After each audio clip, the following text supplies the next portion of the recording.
Hello and welcome to my video on installing a quarantine tank. So this is where the quarantine tank is going to go. Put in a flat concrete pad, and I've put, rendered the walls all the way around. I've done this because it's a little bit short, this room, so I've set the tank underground. Whereas normally you could have gone other way on, you could have raised the floor up, but I didn't have that option. At the back there is where the pipes are going to go. So there's a bottom drain in the middle of the tank, and it's going to come across and out there into the filtration system. So I've had the tank pre-made to fit in this hole rather than building a tank in it. And this is the tank here. As you see, it's going to have a window in it, and it's got good insulation all the way around it. And on the floor as well. You can see with the bottom drain that what the fiberglass is on here is the actual insulation, and then this is the floor of the tank. And bottom drain, like you can see, that's the air pipe that goes to that because it's an aerated bottom drain. And then that's the filter. I'll look into that a bit later. It's a Profidrum Combi Bio 15. So yeah. Then there is where the pipe work comes out. It's a really heavy tank, so it's going to be fun dropping it in that hole. But I'm hoping the quad bike can do it, which is all positioned up just there, look, to pull it and drop it in that hole. We'll see how we get on. So we're getting it in, we're almost there. We're currently sliding it across these pieces of wood, them ones and them ones. It's almost at the back there, you can see. We've been using the quad bike to push it in with plough. It's done a really good job. But we've got a little bit of lining up to do, as you can see there's a big gap there. And hardly any gap here. This tank was definitely designed to fit right there perfectly. There you go, I'll get back to you in a minute. There we go, I've hooked up the quad to the little shackles at each end, and now it's just a case of hoisting it up off of these pieces of wood, 1, 2, and then lowering it down into the hole. Hopefully the quad bike's strong enough to do it, and it should do. Hopefully this rope's strong enough and all, that's all I've got, but we'll see. This bit actually took quite a while to actually get to this point. We had to jack it up because the quad couldn't actually lift it, but it did a great job of lowering it in. So this quarantine tank is going to be heated all year round, hopefully to about 20 degrees or something like that. So one of the things I'm doing to make sure I'm not paying a ridiculous amount for the heating is insulating everything I possibly can. Even my drum filters getting insulated. So normally the drum filter sort of looks like that. If you don't know what they look like, they just come as a plastic, and it is literally the same as this lid. It's just a plastic. It's quite a good heat conductor, so it won't hold any heat in. It'll just emit it out. So I'm putting this polystyrene board on the side of it, and just gluing it on the side of it, and hopefully that will help with the insulation for that. So this is the board I'm cutting up. They're just big sheets in it that you get. I have no idea what these are for, some sort of insulation in the house or something like that, but I've never seen anybody use polystyrene, but these are quite good. I'm quite pleased with them, going on really well. And I'll just finish it all off. So if you want to put rubber boots like them on a pump that's threaded like this, or any threaded joint, the best way I find is to get PTFE and twist it up and then run it round the thread, so it starts here like that and then runs around the thread quite neatly like so, and then when you get to the end of the thread just make it wide again, put it round like you normally would, and then the boots never leak. There you go, that's the finished thread. The PTFE all nice and smooth. And the boots should just fit on it. Can hold the pump as well. Now, let's put the camera down.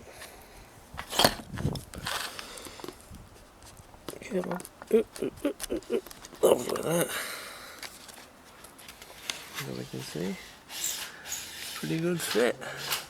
That'll never leak, that. So go on there. Lovely. I'll just tighten that up and we're good. So I'm just fitting up these pipe work here. So as you can see, this is just regular 4-inch PVC.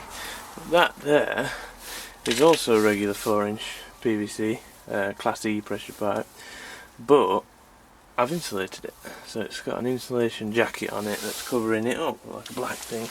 And what it is, it's these. It's like a big sock that fits over it. Nice thick, really good insulation.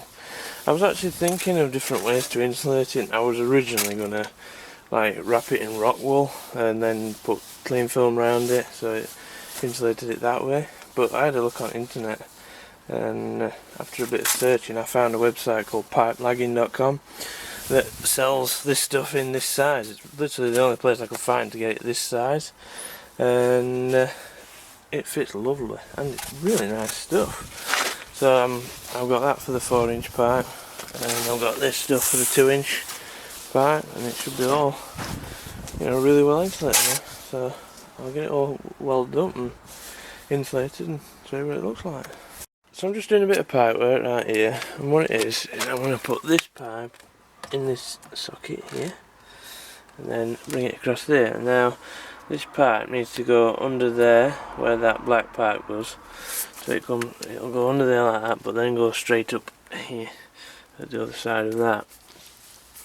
So rather than putting a load of joints in just here, or putting a 90 on the end of that and having it pointing down on the 90, but then the 90 that goes there would be more than 90 degrees going up, what I'm going to do is I'm just going to put a slight bend in this pipe, but I'm going to heat it up to bend it, because it only needs to be a little bit of a bend. So I'm just going to get it hot, and then just put a little bit of a bend in it. So here we go. It's easy if you've got a gas hob. If you've got an electric hob, you never do it, you need gas.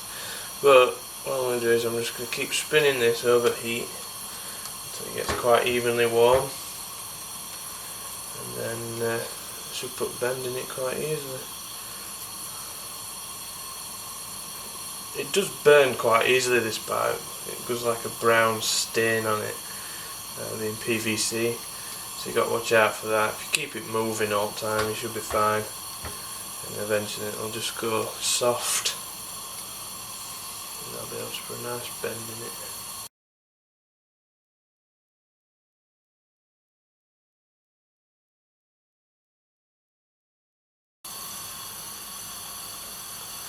Right, so that's hot enough. What I do now is get a towel so I don't burn this in, and just literally just work it round. Use my other hand to bend it like that, and use the towel to keep the pipe straight, stop it kinking.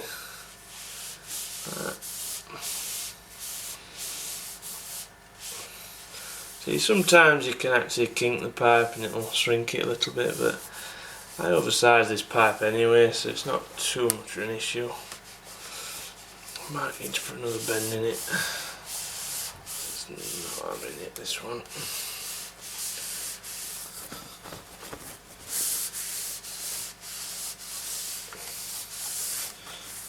Not a really sharp bend, but yeah, nevertheless it is one. I think I'll do another one just there.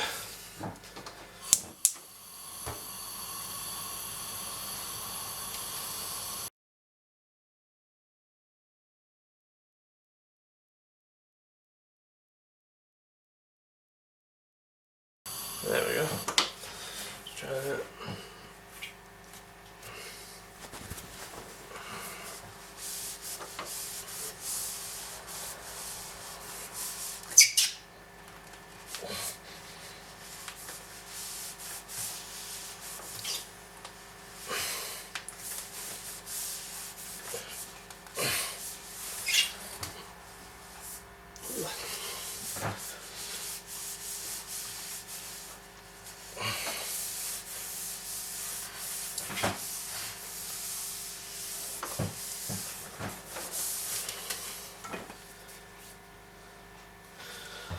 There we go, one bent pipe, you can see, but put a little bit of a kink in this one. Sometimes you don't get out and it bends lovely, and sometimes you get just a little kink there, but it's not a problem, it's not affecting the internal diameter of the pipe. And you can see like that, how it bends and that. There we go, so that's how I bend a pipe. So there we go, that's the bent piece of pipe put on. You can see it bends nicely down there. Now that will flow straight underneath there without any awkward turns and that. And it also won't put as much sort of resistance, despite that little bit of kink, it won't put as much resistance on it as putting, say, a 90 degree and then another 90 degree straight on like that. But one bit of thing that you've got to remember with that is it shortens your pipe bending it. So if you needed it to go to, say, there or whatever, and you then bent it, it then come back slightly. So what I usually do when I need to get it in a specific place is just make it a bit longer than it needs to be, and then you can cut that off once it's bent and cut it to size. Or you'll end up finding that it's too short and you've wasted all that time bending it and you've got to cut another one and bend that. So, you know, but yeah, that one comes in handy. It's just a good idea if you're really close to where it should be, but obviously not quite close enough. There you go. I also need to insulate that now, like I've done them. But see you in a bit. There we are, we're filling it up. A bit of water in the bottom. Takes quite a while, I think. It's not the fastest of the start, this one. I'm going to put my bottom drain on. I'll do that when it's full. And I need to test everything. The wiring's not done yet. So it's all wired up, it just needs sort of testing and make sure it all works. And then we can see how it goes. Well, keep you up to date with that. So there we go, we're full, or a little bit over full actually because I weren't watching it. I'm going to probably lower it a bit more than that later on. But we're getting ready to fire it up. So we've got some electric, we're currently running off the generator input because I haven't wired it up to house yet. So it plugs in there, and I've got this tester on it, so 19.5 watts currently. So I've got my light on in here. So got some water level in there. It's a little bit, I don't know if you can see it, but it's a little bit high. That's the light that's using 19 watts. So just a case of firing it up now. I've currently got the drain going into a bucket, which is not very good, but that's just how it's going to have to be for now. I have tested it. I filled the drum up before I run it, and that's a good way of testing it. So if I put the pump circuit on like that, and then fire that on, the pump should start. And it does.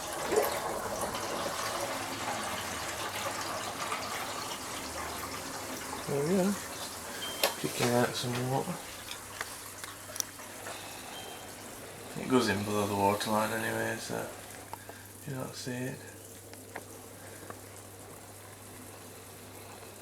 So we're pumping. Go and have a look in the drum, eh?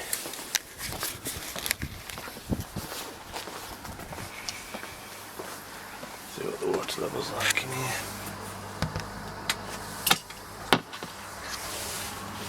Lovely. Probes are comfortably in the water. You can see a bit of water movement in there. Good. Pumps down there. You can just hear it running. So let's test the drum. See if we can hear the drum run. Put the drum on manual, press manual, it should fire up. I can hear it anyway. In fact, let's see how much power we're using. Look at that, almost a kilowatt with drum on. So wait for the drum to go off and then we'll see how much power the pump uses. So we're using 100 watts, take away the 20 for that lamp, and we got 80 watt pump. In fact, I'll turn that lamp off.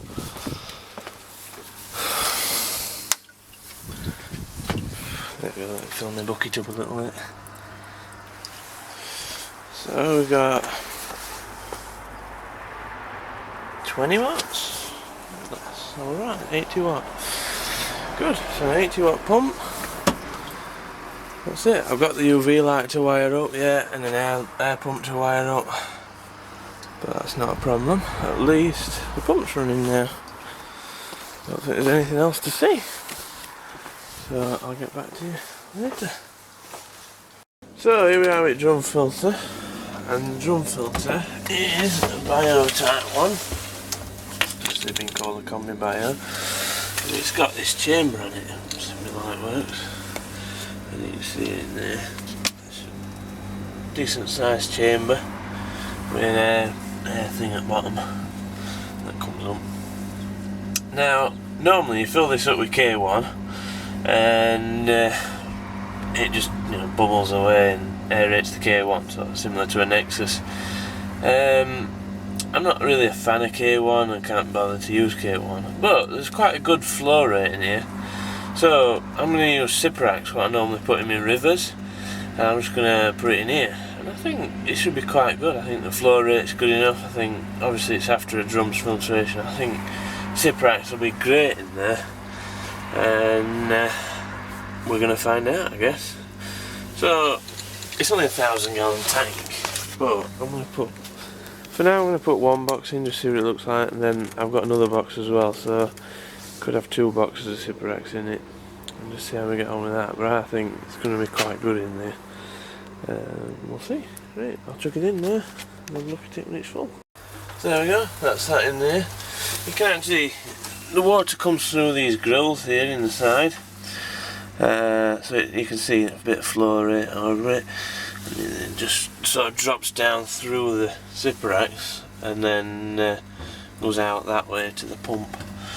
But obviously it's got that air stone here. I'm not using that air stone. The air stone's not going to be on with the Cyprax. It won't do it any good. And I think I might just leave it at one box. Actually, there's a little bit of spare room, but one box does do a 40,000 litre pond, and this is like 4,000 to 5,000 litres. So yeah, it should be quite sufficient. I'm just going to leave it at that, I think. So there we go. I don't know whether, see, I could use the other box and make a backy river on it as well, so I've got sort of best of both things, just in case this isn't quite as optimal as a backy river is. But we'll see how it goes. It should be fine. Time will tell, and if I do change the filtration system I'll make another video on it, but we'll see. Just keep an eye on parameters and all that now, and see if it matures. So I've got some little fishes ready to go into the tank. Need to come in. I'll put them in this box first. There we go, in the bag. Let's get them out of the bag now then. Put them in. There we go. There's a little fish in the barrel. Oh, a little bunch of fish. Not very big. About 10 centimetres, something like that. Good selection. They've been in that bag for 3 hours now, so they'll be happy to get out in it, I guess, and get in pond. So I'm going to get them in this pond and see how we go on. There we go, there's 71 little fishes in there. I'll explore in the tank.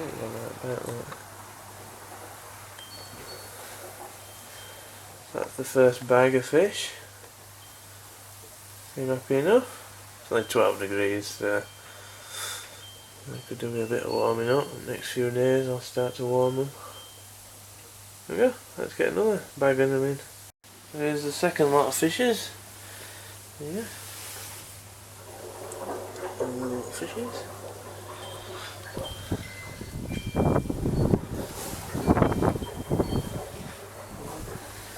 Let's get them in, count them. There we go, they're all in. 172 little fishies in total. All flying about. Oops. They're going nuts. I think they can get underneath the bottom drain as well, so I'm going to have to put a box over that or something. So there we go, we're pretty much there. That's the sort of finished product, or almost how it will look like when it's 100% done. It's just little bits here and there that we need to do. So in here we've got the insulated little room. I just need to put some insulation on this wall to help us to do the insulation there. I just haven't done it because I need to sort something out with that tank yet for the outlet of the drum. And that wall's not insulated because it's actually insulated in the middle. So this is an outer skin, there's a middle and another skin in it. So it is actually insulated, but not how these are. Anyway, so then we've got inside the drum. I'll lift that little bit of insulation up. It's quite warm in here. See the media is maturing nicely. There. And then the drum is still pretty clean and all running lovely. I do need to put an air bubble in there because there's a little bit of muck settling in the bottom, as you can see. But once there's an air bubble in there, like I've got on my other drums, it should be fine. So yeah, that's the drum all done. All wiring's finished. It needs sort of neatening up a little bit, but apart from that, really good. Really. So that's that bit done. Little catch on there, and then to cover the pipes that went under there, I'll put a little bleak thing over them. And they've got a lid, so you can't see the pipes anymore. In fact, it'd have been a good video to show the insulation, but I didn't do it because it was too cold. But these pipes were exposed the other day and it started to snow, and the water inside the pipes were at 16 degrees and the actual snow just settled on them fine. So the insulation's quite good. But there you go, there's the heater. You can see the insulation on the heater's pipes as it just goes straight through.